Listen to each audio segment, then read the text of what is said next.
Hello, my dear children. Today, we are going to discuss about a wonderful journey, our first journey of life from the zygote, from where we have started our life. Okay? So, fertilization, development of embryo, we are going to discuss. All of us know fertilization is nothing but fusion of male and female gametes leading to formation of zygote, that's all. But the zygote has to undergo a lot of changes. It has to develop to give rise to baby. It takes some time. Now, how our life started as zygote, where the zygote was formed, and what are the changes that zygote underwent to give rise to our body. Come on, let us start our journey. Our journey starts with fertilization. Where fertilization takes place, you might have studied in female reproductive system. There is a part called ampullary isthmic junction. That is the site where sperm will join with the ovum. How the sperm join with ovum? During copulation or coitus, the male deposits some amount of semen which contain crores, nearly 20 to 30 crores of sperm cells at the entrance of uterus, that is cervix. Okay, the semen is deposited in the vagina, that too at the entrance of the uterus cervix, from where the sperm cells start their journey, ascends up, go to ampullary isthmic junction, where it happens to fuse with female gamete ovum. Immediately, zygote is formed. Is it enough? First stage of life started, zygote. After that, zygote is a unicellular stage. Now, this zygote, after a lot of changes, immediately it starts mitotic division. Single cell zygote becomes 2 cell, 4 cell, 8 cell, 16, 32, and so on. Right? Now, fine. Male deposits huge number of sperm cells in the female genital tract. As I mentioned, 20 to 30 crores of sperm cells in one ejaculation. Why? Why male has to ejaculate that many number of sperms? The chances of reaching female gamete for male gamete are almost remote. That's why. And during the journey towards ovum or female gamete, many male gametes will be damaged or die or perish. So the chances of meeting female gamete is very, very rare. So to compensate that loss during the journey, to enhance the chances of fertilization, more number of sperm cells are deposited. But same time, the release of sperm and entry of ovum into fallopian tube should take place simultaneously. Then only there is a chance of fertilization which leads to pregnancy. That's why all copulations do not lead to pregnancy. Why? Because ovum and sperm should be transported simultaneously to the ampullary isthmic junction. So that is the reason. So when that chance arises, then only there is a chance of fertilization. Okay, there is a fertilization. What happens due to fertilization? No doubt, this is the female gamete ovum, which is surrounded by many sperm cells. Do all the sperm cells enter into the ovum? No. Why? Ovum doesn't allow the entry of all the sperms. Just only one sperm will fertilize the ovum. That's why our fertilization is known as monospermy. Only a single sperm has to fertilize the ovum. Then you may get it out. What happens to other sperms? Suppose if another sperm tries to enter into the ovum, what will happen? No, ovum doesn't allow. Once the first sperm enters into the ovum, immediately certain changes occur in the wall and the layers of the ovum. We call those changes collectively as cortical reaction. That cortical reaction makes the wall of the ovum impervious to the entry of the sperm cells. Other than one, further entry will be prevented. So that's what happens here. Okay. Then how a sperm cell enter into the ovum? Do the sperm cell really, the total sperm cell enter into the ovum? No. The nucleus of the sperm cell only enter into the ovum. You know, at the time of release of ovum is surrounded by different layers like theca externa, theca interna, zona pellucida, some granulosa cells. Different layers are there. Say theca layer, okay, zona pellucida, then granulosa layer. Especially these are the three layers. So these three layers are to be broken down simultaneously. They have to be dissolved. Then only a sperm can send its nucleus into the ovum. Yes, a sperm can do it because sperm can produce sperm lysines, special enzymes.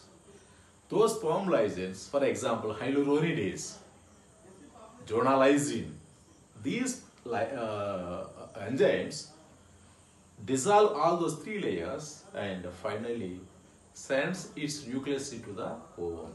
So already ovum is having one nucleus.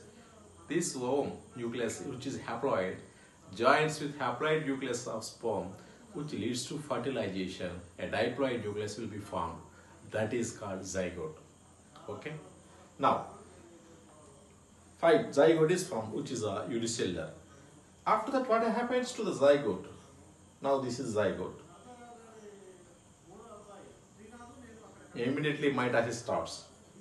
2 cell, 4 cell, 8 cell, 16 cell, 32.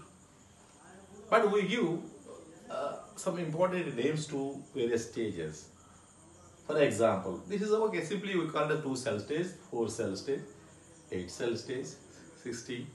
Say this is the morula stage. This is the blastocyst. This is a 16 cell stage, morula, and this is a blastula or blastocyst, 32 cell stage. Okay. Now during these stages, where all these stages lie, where it occurs, let us see. Yeah. This is the ovum which is released. Now this is almost we call it as ampullary isthmic junction. So sperm entered here, fertilization occurred. So this is the site of fertilization. Immediately zygote is formed. Zygote starts dividing. 2 cell stage, 4 cell, 8 cell, 16 cell, which is called morula.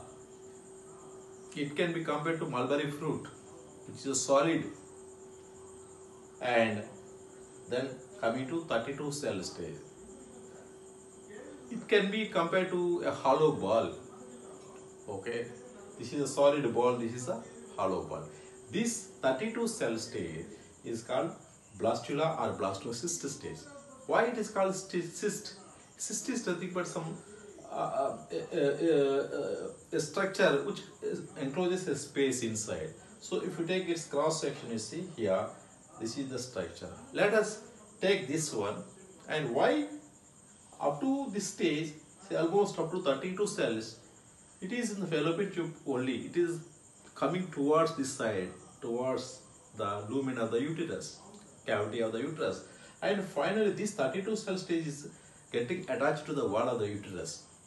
Yeah, it gets into the wall of the uterus. Not only attachment, it gets into the endometrial wall completely.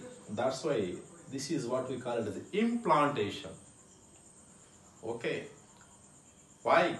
For further development, it requires a lot of nutrients. See, simply it cannot be hanged somewhere in the uterus. It should get attached and derive nutrients from the mother. That's why it is getting some connection with the mother. This is the blastocyst stage. Right? We know that connection is called placenta. We will be discussing that also. So yeah. So this is the journey. Now it is getting connected to the wall of the uterus. Now these are the stages. Last one, morula. Next one. This one you see, 32 cell stage, that is the blastocyst stage. Here, previously 32 cell stages are there, and actually what happens, all the cells are rearranged in such a way that some of the cells are accumulated at one end. We call it as inner cell mass, and some cells form a single layer like that, which we call it as a trophoblast. And they enclose a cavity inside, that is called blastocele. Okay, fine. My dear children, we are going to form from this inner cell mass. There are many cells. This mass of cells undergoes certain changes. By this time, it gets implanted. Implantation occurs. This area, especially this area, this part of the trophoblast gets attached to the wall of the uterus. Here, like this. Right? This red color one is endometrial layer. Now I am showing you clear. This is your 32 cell stage, blastocyst, inner cell mass, and this is a trophoblast. Now, the trophoblast needed to inner cell mass, it forms some finger-like projections. So it is invading, it is anchoring to the muscles of uterus, to the wall of the uterus. So these finger-like projections are called villi. They penetrate deep like that. And finally, they may reach, see, first stage, still it is entering into the endometrium, completely entering inside the endometrium. This is the endometrial layer. Now, this is finally this structure, what we call it as placenta. Okay, so placenta started here, finally it has attained this structure. Now this red color portion is a maternal part, maternal tissue, mother's tissue, and these finger-like projections are embryo's part. So these maternal structures and this embryo's finger-like projections together is known as placenta. Okay. Once the placenta is established, then further development takes place fastly, because all the required nourishment will be supplied to the baby. Not only nourishment, respiratory gases and removal of waste, everything will be done by this structure placenta. Now, you see,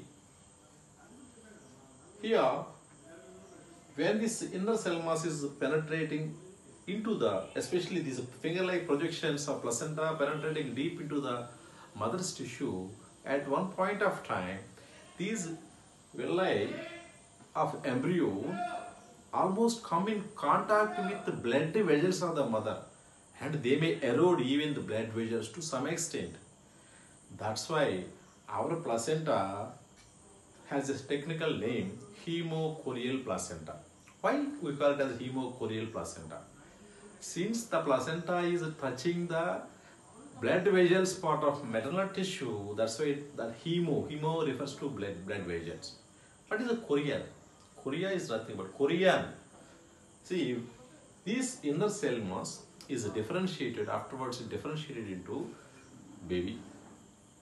Okay, still we call it as embryo only. Right, different stages of embryo. Some additional membranes are also formed, like ammonia, chorion, allantois, yolk sac. These are extra embryonic membranes. Okay, amnion, chorion, allantois, yolk sac. But in mammals, especially human being, allantois is not that much, it doesn't have any significance. Okay. Uh, yolk sac also has a very little significance. Only two other extra embryonic membranes, amnion and chorion. Amnion forms a layer around the developing baby. You see here, this is a baby, and this is a amniotic layer, amniotic sac, a bag-like structure, and filled with some fluid called amniotic fluid. So yeah, in that fluid, the baby floats. Baby, what is the need of that fluid, amniotic fluid? That fluid protects the baby from external mechanical shocks. Okay, suppose the pregnant woman just falls down, nothing will happen to the baby because this fluid which absorbs the shock. Okay, right. Then here, that is the role of amnion. Another extra embryonic membrane, chorion.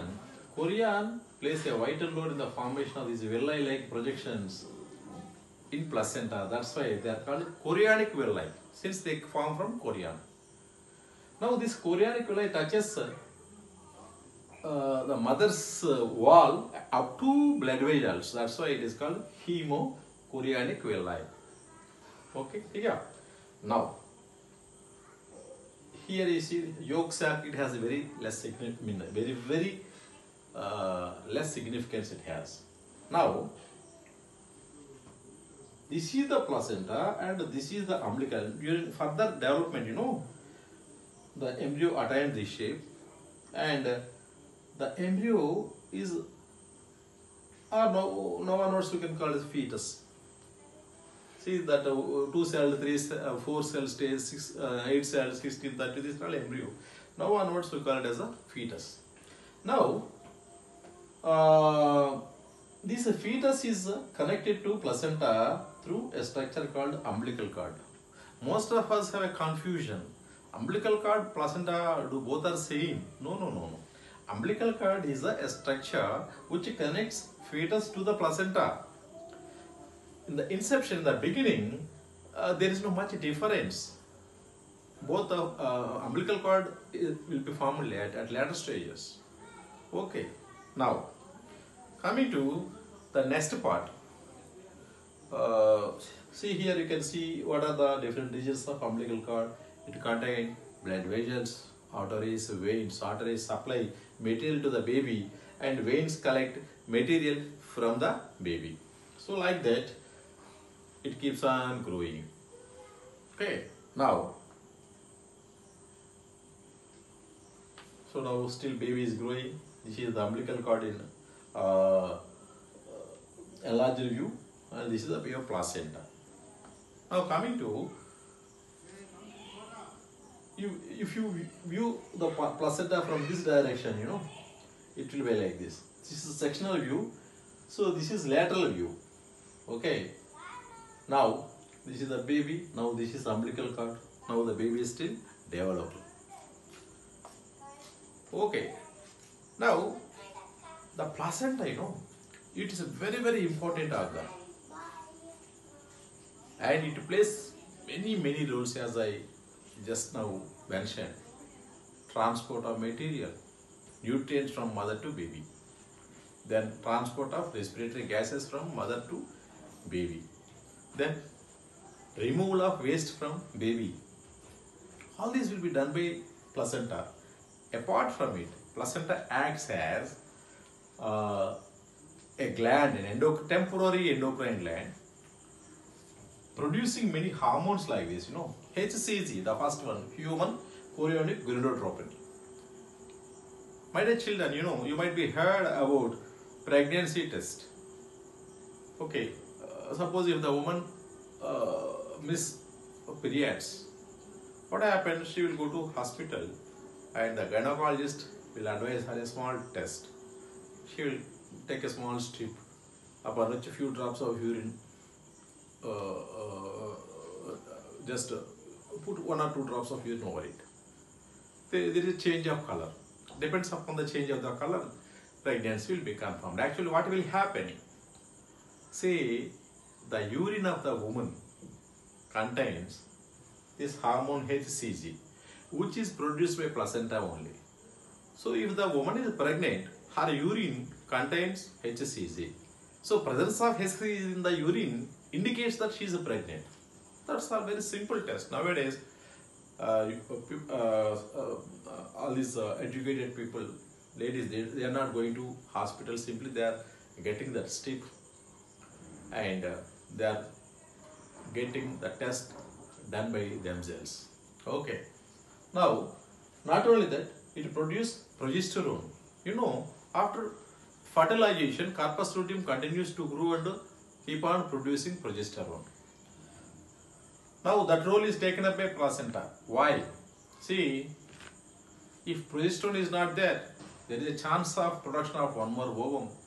Again, fertilization, a new zygote.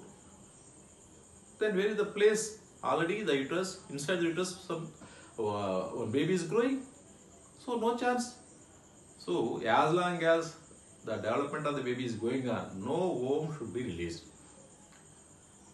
The release of ovum, everything is under the control of FSH and LH from pituitary. This progesterone gives indication to pituitary, array, don't produce FSH and LH.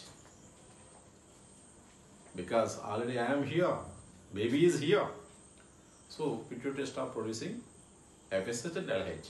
So no further ovulation, no further fertilization as long as the baby is growing inside. That's why it maintains pregnancy. Pregnancy hormone, we call it as progesterone. Right? In the same way, estrogen, chorionic somatotropin hormones, then parathyroid hormone, relaxin hormone. Like that, many hormones the placenta produces. Here, the relaxin is very, very important. You know, after complete development, the baby will be expelled out, propelled out. That is called parturition. So for that, the uterine muscles and pelvic muscles should be relaxed so that they can easily facilitate the propulsion of the baby. That is possible with the help of relaxin. So relaxin facilitate the propulsion of baby. It relaxes pubic muscles. Okay. Now that is the role of placenta. Right, we'll go back to the development.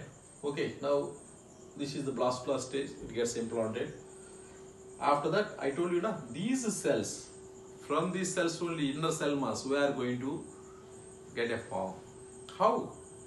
All these inner cell mass cells, they again rearrange into 3 layers. Ectoderm, endoderm, in between these two, mesoderm. So there is a ectoderm layer, endoderm layer and a mesoderm layer. So ectoderm is the outer one, endoderm is inner one and mesoderm is middle layer. Okay, what do you call these 3 layers? They are called primary germ layers. Yeah, these 3 primary germ layers are going to give your future organs.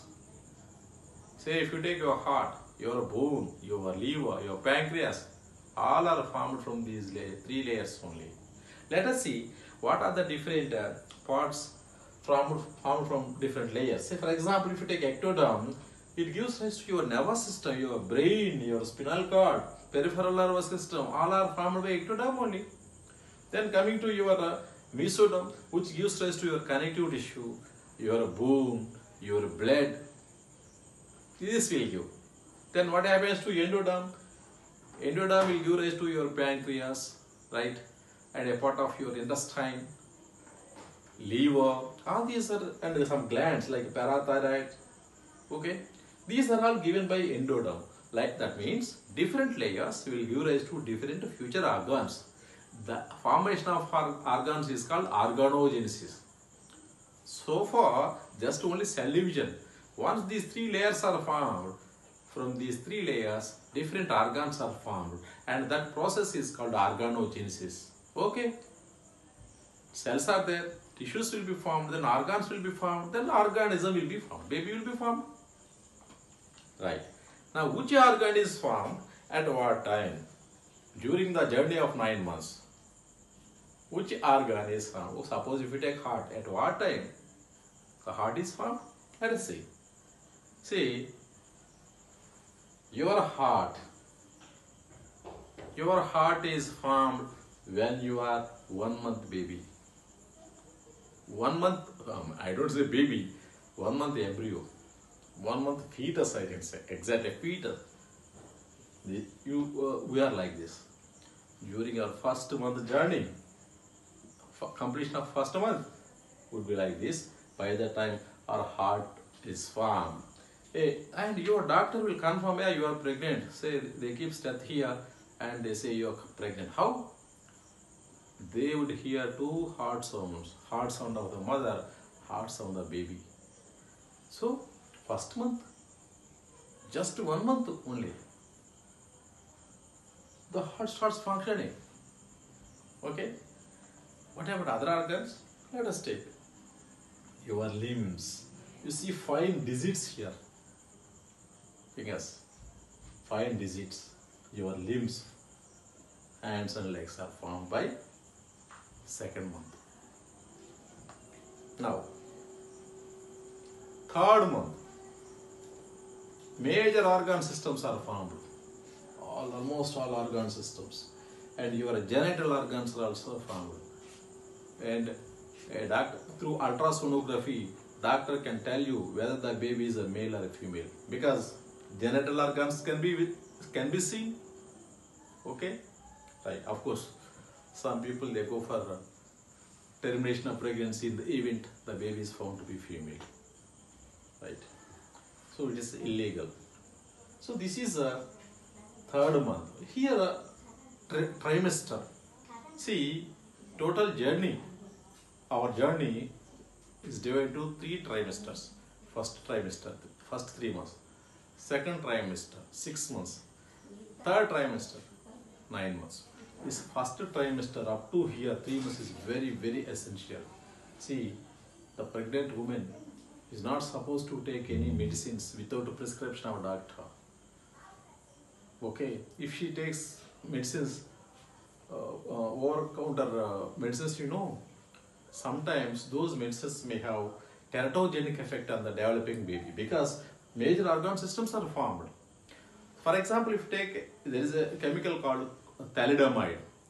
If the pregnant woman takes such type of tablets having thalidomide, during her first trimester, there is a chance of giving birth to limbless child. No hands, no legs, only trunk and head. Okay. So such a possibility is there. So teratogenic effect will be there. The medicines will have teratogenic effect during the first trimester. That's why generally doctors won't prefer any medicines during that one, except certain essential medicines, the two under the supervision of doctor. Now, 5 months. This is the 5-month baby. Slight hair can be seen, appearance of hair. Okay, and first moment, mother feels baby is moving, just pushing the limbs this side and that side. Okay, movement of the baby starts 5 months. Then 24 weeks. 24 weeks means what? 24 weeks. So 6 months. Okay, that is second trimester. So what are the organs formed? You can see eyelids. Previously eyelids are there, but both eyelids got fused like this. Now eyelids start separating a line. Then eyelashes also, the hair on the eyelid also form. Okay. Now next 24 weeks. Okay, at 24 weeks, the baby will be like this. You see here, eyebrows also can be seen. Right, baby is ready, fully formed baby, full-term fetus. At that time, you see how the baby is turned. The direction of the baby is turned so that the head is facing towards cervix and vagina. Now it is the time for delivery, time for parturition. Then how it is possible? Fully grown baby now wants to come out of the womb. Now immediately it sends a signal to whom? To the brain. How? Slowly it sends signal to the uterus. Uterus starts slight contractions. And these slight contractions in turn stimulate pituitary gland. Yeah, pituitary gland of the brain, which in turn produce oxytocin hormone. Then oxytocin hormone gets mixed with the blood and makes the uterine wall contracts further, moves further, vigorous. Again, vigorous movements of uterus in turn stimulate pituitary to produce more oxytocin. Oxytocin makes uterus contraction further very strong, which makes the baby to propel out. Okay, so actual reflex started from the baby, fully grown baby. That's why all these sequence of events together known as fetal ejection response or reflex. Fetal ejection reflex. Okay. Okay, because of fetal ejection reflex, it's a neuroendocrine function. Neural system as well as endocrine system together works to propel the baby, to expel the baby out of the mother, because the time of gestation is over. Formation of zygote to complete development of the baby is a gestation period. It's over. Almost 9 months, now the baby will be propelled out. During propulsion, we call it as a parturition. Delivery, common word. This is the amniotic bag. Okay. First, the bag will rupture. All the amniotic fluids will come out. So that is first stage, watering. Waters will come, amniotic fluids will come. Afterward, baby will be propelled out. That is second stage. Once the baby comes out, this umbilical cord will come out through vagina, but still gets connected with the placenta inside. The placenta is not separated. Placenta and the broken amniotic bag is still inside the mother's womb. The baby is connected to the placenta through umbilical cord. So umbilical cord is cut and tied. Baby is separated. Now what happens to the remaining part of umbilical cord and this amniotic bag and the placenta? All those vigorous movement of uterus continues, so that the rest of the material, placenta, amniotic bag, umbilical cord, everything will be sent out. That is the third stage. We call it as after birth. Okay. Now we have entered into new world. Right. This is we call propulsion of the baby, full-term baby is called parturition. Right. So now the baby is sending signal to the pituitary. Pituitary will produce oxytocin. Baby is propelled out. Baby entered into a new world. Now, baby needs food. Okay. By the time the mammary glands are developed, they are full of milk. Mother starts feeding the baby. The first milk given to baby is called colostrum, which is highly rich in nutrients and some antibodies required for baby. Okay, which give disease fighting ability or immunity to the baby. So That first milk colostrum is thick and slightly yellowish in color. Okay, that is very very essential to be given to baby. But our people sometimes, because of their innocence and ignorance, they squeeze them out. They throw it out. But it is very very essential for the baby in order to ensure uh, healthy growth and boosting immune system, right? Fine. So like that we came out. So it is the end of our topic, but the real life begins now. Okay. The baby has to face many things in the world, real world. Okay. And it has to face as many challenges. It has to face many challenges, many feelings. It has to share with others many experiences, many moments. Okay. Right. So thank you. So this is about our wonderful journey, the first journey in our mother's womb. Thank you.